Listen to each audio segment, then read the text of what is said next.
Después de gastarse más de 1.600 millones, el Chelsea está en la final del Mundial de Clubes. ¿Le bastará para ser el primer campeón del mundo? Bueno, Pablo, toca hablar del Chelsea, que no para de fichar desde hace ya unos 3 años, desde la llegada de Todd Boehly. ¿Va a seguir el Chelsea incorporando futbolistas?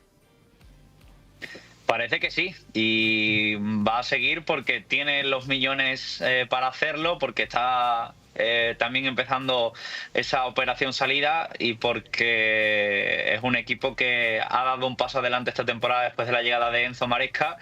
Y otra vez más, aquí estamos, Álvaro, y te saludo aunque sea con un poco de retardo, pero otra vez más estamos aquí hablando del Chelsea, que llevamos haciéndolo muy mucho a lo largo de toda la temporada. No termina, porque sigue avanzando rondas hasta llegar a esta final del Mundial de Clubes el conjunto londinense. Y pues bueno, lo que quizás llama más la atención, aparte del juego, aparte de la propuesta futbolística de Enzo Maresca, es eso, esos más de 1.600 millones que lleva invertidos el Chelsea en las últimas campañas, y esta, incluso durante el Mundial de Clubes, pues no ha sido una excepción. La gente se puede preguntar de dónde viene ese dinero, ¿no? Porque decimos Todd Boehly es la cara visible, pero detrás de él hay una estructura detrás.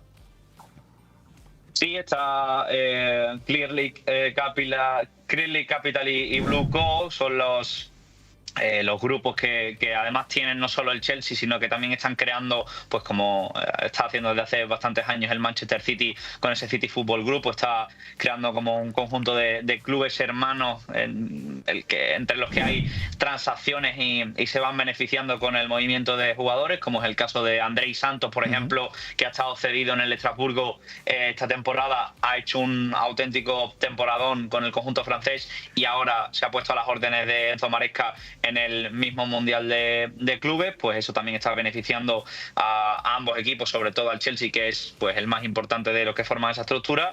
Y para que también la gente entienda de dónde viene todo este dinero, es que el Chelsea sí que es verdad que está comprando mucho, comprando muy caro, está haciendo inversiones muy importantes y desorbitadas, pero que no se sale, o por lo menos por lo que hay ahora mismo cuadrado de números en Inglaterra, no se sale ni supera e incumple el fair play financiero, porque también hay un importante apartado de ventas que está ayudando a cometer los fichajes. Y es que hay que tener en cuenta y no se puede olvidar, y hay que ponerlo todo en perspectiva, que para que el Chelsea se gaste, o por ejemplo lleve gastados más de 240 o 250 millones en este mercado estival, pues bueno, la temporada pasada viene de ganar, de obtener 240 millones, porque ha estado cometiendo ventas y movimientos importantes de jugadores. El verano pasado, por poner ejemplos, están los casos de Ian Maxson al Aston Villa o de Conor Gallagher al Atlético de Madrid, por más de 40 millones ambos movimientos. Pero es que además la temporada anterior, la 23-24, si no recuerdo mal, el Chelsea ha gastado más de 200, o sea, ha ganado más de 280 millones a base de ventas. Destaca sobre todo, por ejemplo, la venta de Kai Havertz al Arsenal por más de 70 millones. Ahora estamos viendo también que Noni Madueke puede ser ese futbolista que haga también ese cambio del Chelsea al Arsenal por una suma de dinero bastante importante, casi 60 millones de euros. Es decir, que Chelsea está gastando mucho dinero, fichando muchos jugadores, invirtiendo mucha pasta, y no todos están siendo del todo rentables, pero sí que es verdad que hay que reconocerles que en el apartado de ventas están sabiendo cuadrar y hacer buenas operaciones para dar cabida a todos esos fichajes y para que las cuentas no se desajusten exageradamente. Bueno, ya lo has mencionado tú prácticamente todo lo que quería comentar a lo largo de esta pequeña charla. Así que te robé el guión sin querer. No te preocupes, ahora lo comentamos más en profundidad. Yo lo que te quería comentar es, ¿tiene sentido esta estrategia que tiene el Chelsea de comprar a mansalva, de comprar jugadores ni siquiera para el propio Chelsea, sino para, como tú has dicho, el Estrasburgo, o incluso está el caso de Ángelo, creo que es, que lo ficharon y fue directamente al Nasser? ¿Tiene sentido esta estrategia o por qué la llevan a cabo?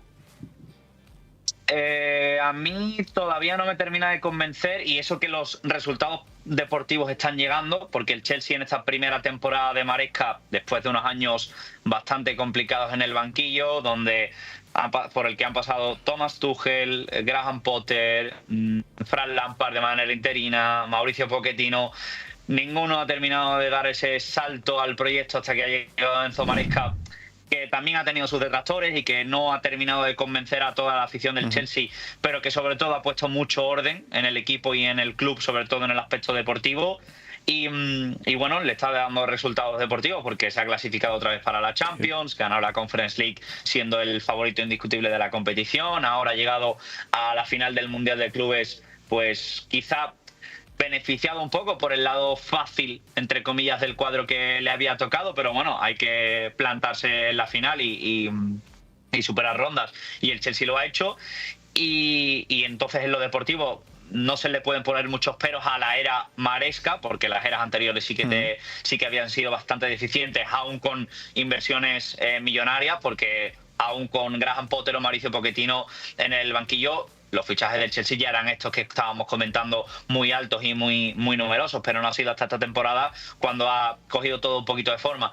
Pero la política, sobre todo de fichar un jugador joven, revalorizable y que pueda estar poco en el club, a mí no me termina de convencer, sobre todo porque hay transacciones altísimas que como el verano siguiente o incluso en invierno vas a volver a hacer un movimiento importante, le pierdes el valor al nada, das muy poquito margen de mejora y de adaptación a jugadores jóvenes que quizás lo necesitan, y al final parece que pegas 200.000 tiros al aire, alguno te sale bien, puedes revender por una millonada, te da pues eso, buenos resultados deportivos, pero aún así has dejado de ganar mucha pasta con otros jugadores. El caso más evidente es el de Mikhailo Mudryk. Te gastas 100 millones entre fijos y variables, creo que eran 70 y 30. No da buen rendimiento de primeras, habiendo gastado 100 millones en un futbolista. Y a partir de ahí empiezas a fichar extremos. Desde Noni Madueke hasta Jadon Sancho cedido, otros jugadores que también puedes jugar en banda. Y parece que Mudryk ya es un futbolista muy joven, creo que tiene 23, 24 años o incluso menos, y que ya no vale. Ya no vale y que hay que darle salida, encima con todo el caso y la investigación que está teniendo por posible dopaje. Ya Mikhailo Mudryk no sirve y te ha gastado en él 100 millones. Entonces, ese tipo de inversión en jugador joven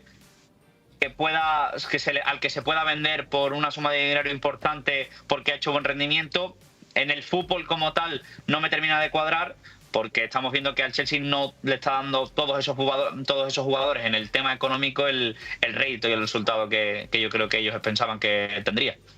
Y lo peor de todo es que da la sensación de que fichan y no consiguen formar una plantilla compensada, porque tiene mucho extremo. En el centro de la defensa no tienen tampoco nadie muy de primer nivel, de élite. En la portería pasa lo mismo. No tiene un 9 de garantías goleador. No sé, estoy muy de acuerdo contigo. Otro de los temas coincido. Que quiero tratar, es que lo has mencionado tú antes, es el tema del juego limpio financiero, el fair play. La Premier League, si no me equivoco, son lo que permite perder 105 millones de libras, unos 125-126 de euros por tramos de 3 temporadas.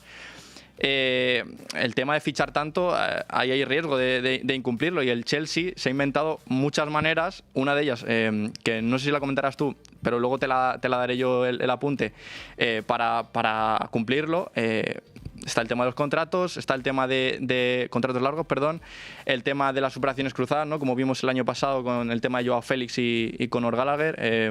Siempre hay una trampa, ¿no? para superar esa regulación. Sí, porque tampoco para hacerlo muy complicado para el que nos escuche y vea, pero para que se pueda entender, esas posibles pérdidas que puedes tener en ejercicios de 3 años, pérdidas acumuladas, por así decirlo, el Chelsea las saca adelante con el tema de los contratos largos que tú decías, porque puedes prorratear lo que te ha costado un fichaje en contratos de 6-7 años, aunque eso la UEFA lo quería y lo ha limitado, si no recuerdo mal. Y otra opción es las operaciones cruzadas, sobre todo con equipos de la Premier, porque a la hora de realizar esos ejercicios económicos de toda la temporada, el equipo que vende, o sea, el equipo que ha vendido a un jugador, el dinero que recibe por ese traspaso puede añadirlo íntegro en el ejercicio económico. Es decir, si el Chelsea acaba vendiendo a Noni Madueke por 50 millones de libras, el Chelsea en su ejercicio económico pone Sí. que este mismo verano va a recibir los 50 millones, aunque el Arsenal se los vaya a pagar a plazos. Pero después, si el Chelsea, que se ha gastado casi 70 millones en Joao Pedro, va a la Premier y le dice que en este ejercicio económico por Joao Pedro ha pagado 70 millones en el total del fichaje, pero que este verano va a pagar, pongo de ejemplo, no es así como tal, pero pongo de ejemplo que va a pagar 10 millones. Entonces, claro, en el cómputo de las cuentas le sale que este verano ingresa 50 y que en Joao Pedro, aunque el fichaje sean 70, pues solo paga 10 y ahí es más fácil cuadrar las cuentas. A esto se suma, y creo que por ahí va el tema del equipo femenino, Eso que es.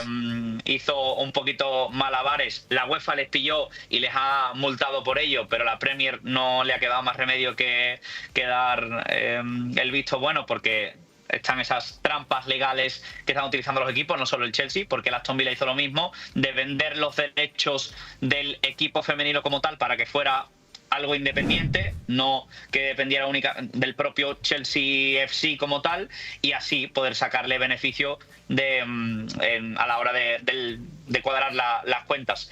Y en las operaciones cruzadas es cuando yo creo que mejor rédito económico están sacando. Y con todo ello, te iba a comentar, porque hace no mucho realizó un reportaje The Athletic con todo este tema económico, para lo que puedes quizás sorprender a todo el mundo después de decir pues todo lo que ha gastado el Chelsea, que también, bueno, he puntualizado yo con el tema de las ventas, que eso ayuda también a cuadrar las cuentas, pero a pesar de todos los miles y millones de euros que se ha gastado el Chelsea, es hasta hace unas semanas, ahora mismo no tengo exactamente el cálculo, pero antes de los fichajes de Joao Pedro y Jamie Binoé-Gittens por el Chelsea, era el equipo que mejor cuadrado tenía el fair play financiero de la Premier, es decir, que mayor margen tenía para poder seguir gastando. Creo, si no recuerdo mal, eran en torno a los 300 millones de libras.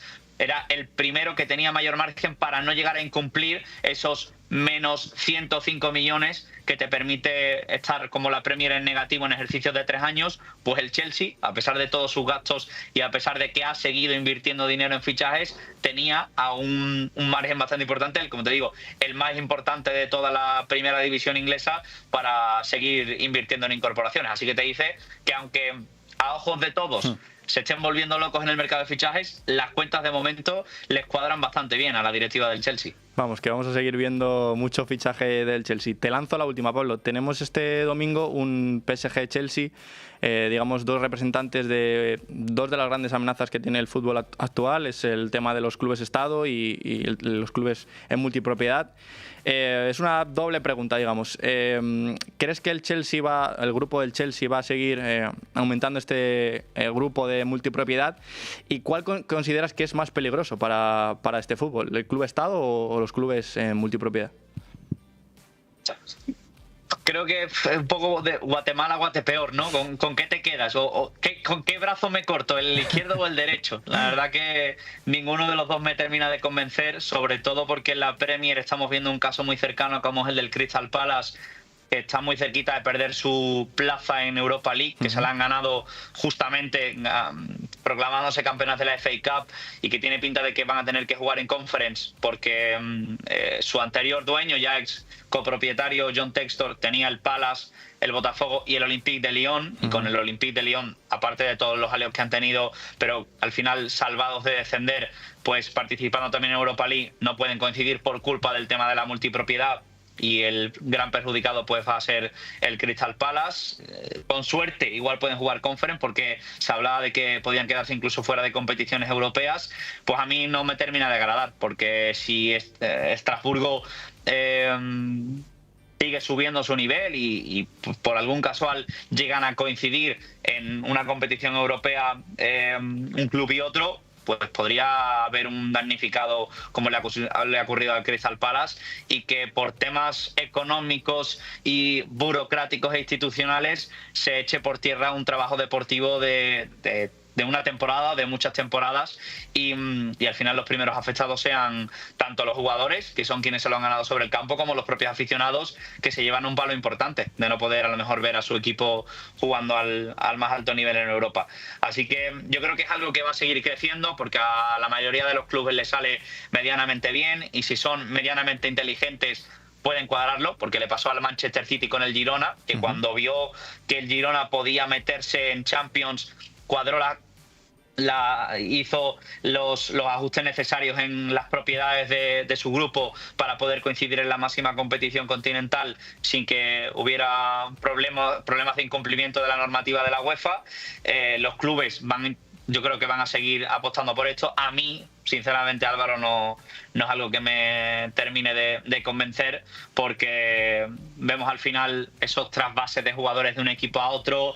El último caso, por ejemplo, de Matis Amogu, que fichó en febrero por el Chelsea, 15 millones, ha jugado algo más de 20 minutos repartidos en 2 partidos, y de repente ahora se va al Estrasburgo cuando ya parecía que estaba todo cuadrado. Pero bueno, un chaval de apenas 19 años que parece que puede hacerse un hueco en el Chelsea, y al final lo que se está yendo es otra vez de vuelta a la Liga Francesa, a un equipo, bueno, de mayores aspiraciones, porque tiene la inyección del dinero del Chelsea detrás, pero quizá para él era más importante o más motivante el dar el salto en su carrera a todo un gigante del fútbol inglés. Entonces, al final, pues lo que te decía antes, los chavales son los que yo creo que van a salir más perjudicados en ese trasvase y movimiento constante de jugadores. Pero yo creo que ni tú ni yo desde aquí podemos ponerle frente a todo ese dinero que se mueve ahora mismo en el fútbol. Bueno, eso es cosa de los que tienen que hacerlo, ¿no? UEFA, FIFA, las ligas.